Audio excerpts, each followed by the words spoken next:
Archives of Prasar Bharati presents the timeless treasure of golden era.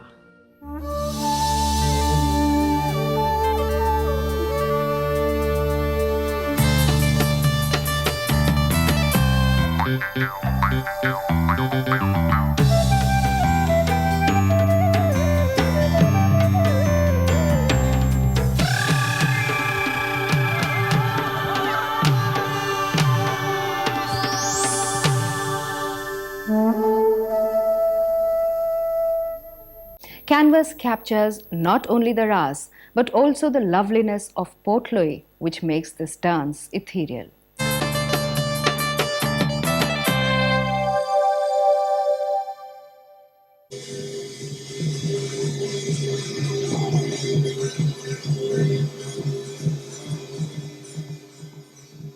The verdant valley of Manipur is the home of the exquisite Raas Leela. A medium of bhakti ras, Ras Leela is a spiritual experience, both for the dancer and for the audience. Ras Leela originated 2 centuries ago during the reign of Rajarshi Bhagyachandra, who is also considered the father of Ras Leela. But the mythic origin of the Ras Leela can be traced to a legend. Lord Shiva, after watching the Ras Leela of Krishna, wanted to perform a grand dance with Parvati. For this, he chose Manipur, the second Vaikunt. The celestial dance was performed in the presence of other gods on top of the Khibra hills.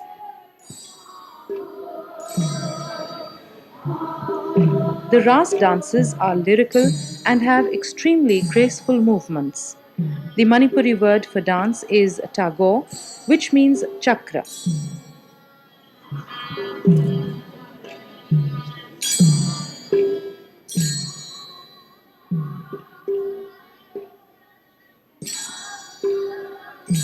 Aware of its cultural heritage, Manipur is working relentlessly to preserve and propagate its age-old tradition of making beautiful costumes related to dance, rites and rituals. And poloy making is such an art. Poloy is the traditional Ras Leela dress of the gopis. This beautiful costume is an example of intricate craftsmanship of the Manipuris. The origin of poloy dates back to over 2 centuries ago. It was the brainchild of Rajarshi Bhagyachandra, who was inspired by the ghagras or skirts worn by the maidens in Varanasi.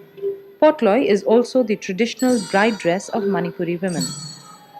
The poloy kumid, or the ghagra-like base of the dress, is the most important part and is called nupi poloy. Poloy is traditionally made in two different colors, red worn by the Sakhis or gopis and green by Radha.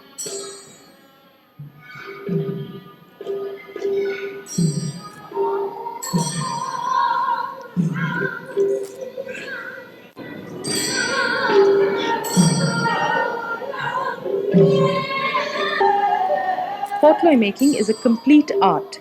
The basic processes involved in poloy making are chanang thaba or starching the cloth, piban thaba or lace making, kumin thimba or embroidering the glitters, khuan leton and chirong chakpa or making the top or upper coverings, kinar shaba or knitting and embroidering golden threads.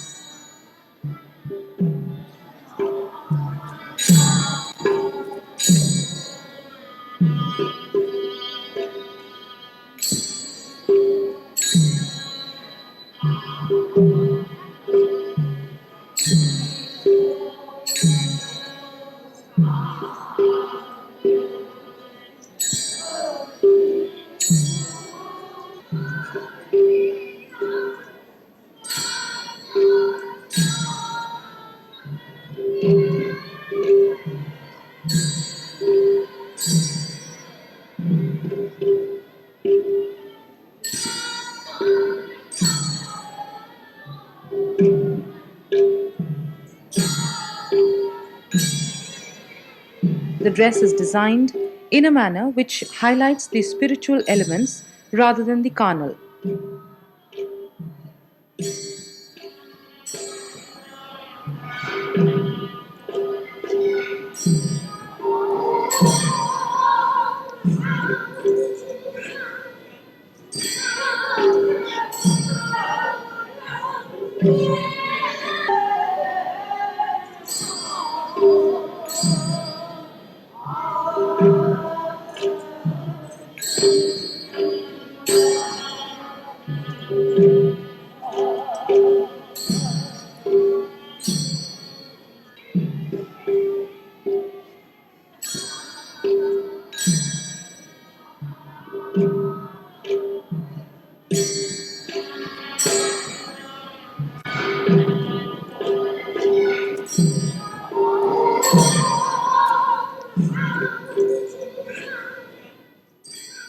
The people of Shillong have long been associated with archery. But today, the traditional archery competition has turned into a game of vice. High stakes have made this game of skill controversial, and for some, it is the ultimate menace.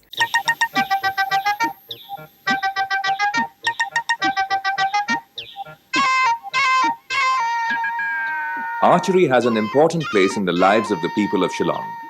Crowds buying tickets from the bookies and participating in the daily archery bout is a common phenomenon.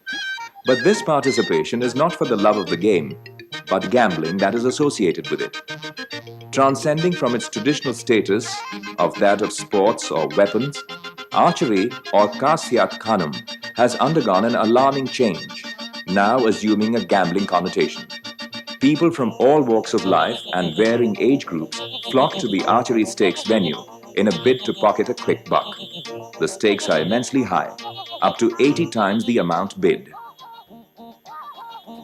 The traditional archery itself is the same as it was used to be right from time immemorial. The change is a recent one with what they call the tir, when people took to gambling, took to what they have coined even a new English word, making. That means you know how many arrows you can hit, how many arrows you must miss. But in a traditional archery, you are trying your best to hit, and the target, the radius of the target is not more than 1.5 inch. Therefore, it's very, very difficult to hit it. Archery is very popular among the Khasis. It is pursued with great fervor and enthusiasm throughout Meghalaya. Not confined to its traditional use of hunting or as a weapon to defend or attack an opponent, the bow and arrow has gradually passed into professional hands. It has become an out-and-out commercial activity.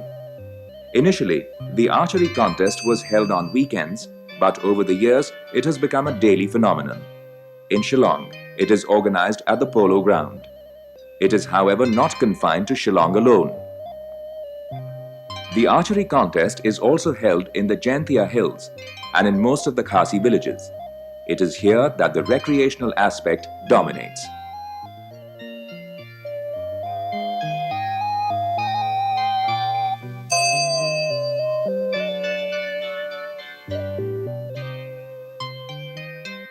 The way of playing the game is interesting. The archers send down a fixed number of arrows at the target called Yu Sopdong, which is made up of wood, sticks and hay. It is the total number of arrows that hit the target which determines the winner.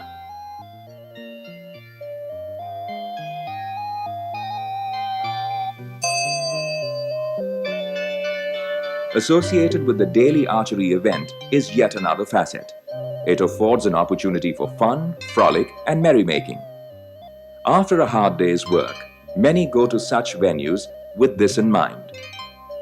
Target nowadays is like a bloated dead animal, so big, and you are trying not to hit it, so that you will know only the number, the hidden number, so much to hit, that those people who are running the show, the mafia, the racket, will get the money. Only in 1942, when they tried to aid the war effort of the British to raise the war fund, then they said we can do it through archery by organizing gambling with the bookies.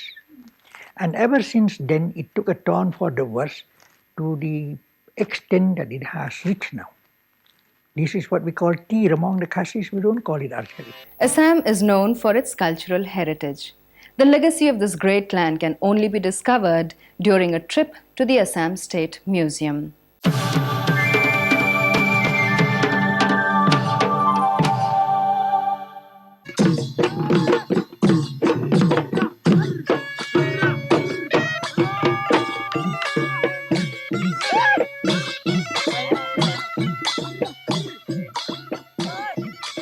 Time ticks forward and change is the only constant.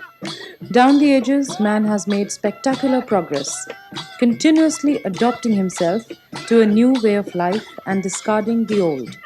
But man also seeks to know himself. He studies the past and tries to preserve what can be preserved. Assam State Museum is one such place. Situated in the heart of Guwahati, the museum is a rich repository of the northeastern heritage. The museum has altogether 7 sections. The first section is an epigraphy highlighting the importance of inscriptions in the course of history. Both Ahom and pre-Ahom, including Thai scripts and copperplate inscriptions, are displayed. They mainly record the grants of land issued by the kings, which also reflect the socio-economic condition of that period. An important section of the museum acquaints the visitor with life in Assamese villages. A fascinating journey into rural life, it includes models of houses, namghar or prayer hall, kitchens and cowshed.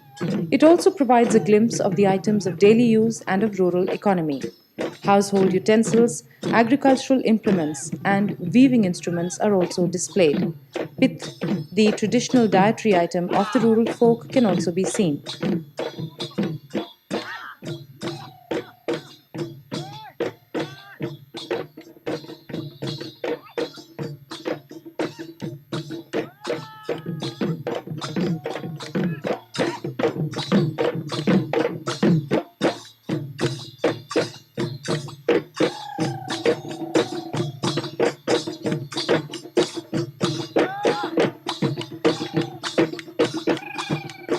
The musical section reminds one of the rhythmic dances of the Northeast on the beat of drums. Housed in here are drums of different types, nagadas, kholos or a type of mridangam, and cymbals. These instruments were used during traditional harvest festivals and in religious and social functions.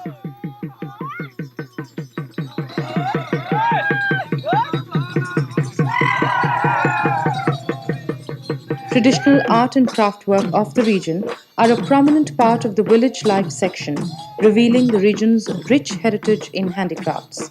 Bell metal instruments, traditional terracotta folk dolls, and wood carvings are a prominent part of the museum. Mughal influence too can be discerned in bell metal instruments and in some textiles.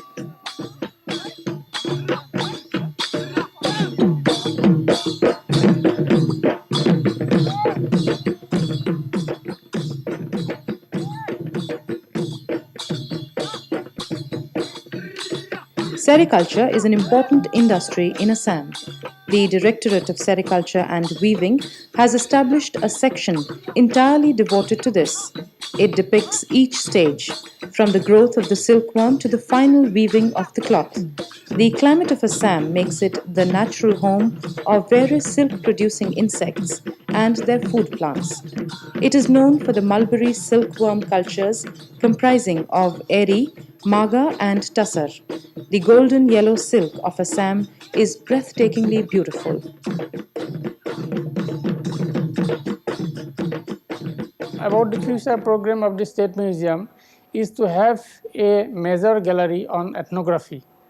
This ethnography gallery is being set up, and we have already requested the PWD department to construct the building as quickly as possible so that we can preserve and depict the fauna and flora of this state. We have also taken up an ambitious building projects for district museums and subdivisional museums in the state. Apparels collected here are associated with the Ahom royal dynasty, reflecting the high standard of weaving in the past. One of the most important sections of the museum is Ambari Excavation Gallery. It houses the artifacts and sculptures discovered at this site. An important find has been the statue of Natraj. One of the biggest Natraj statues in India, it dates back to the 10th century AD. Most of the excavations of Ambari collection reflect pre-Ahom style.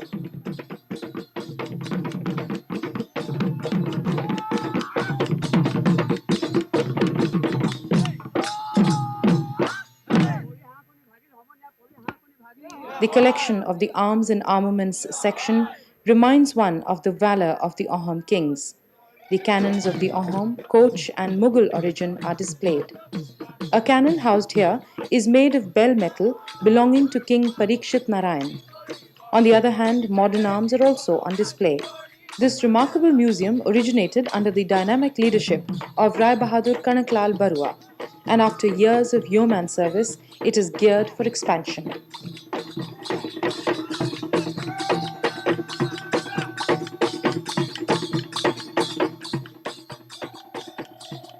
Destination information. Assam State Museum is situated in Guwahati. Road link. Guwahati is well connected by road with rest of India. Rail. Guwahati is well connected by rail. Air. Guwahati Airport is connected by Indian Airlines and other private airlines with rest of India. Where to stay. Hotel facilities are available at Guwahati. The State Tourist Department has many tourist lodges which offer boarding and lodging at nominal rates. Best season to visit, October to May.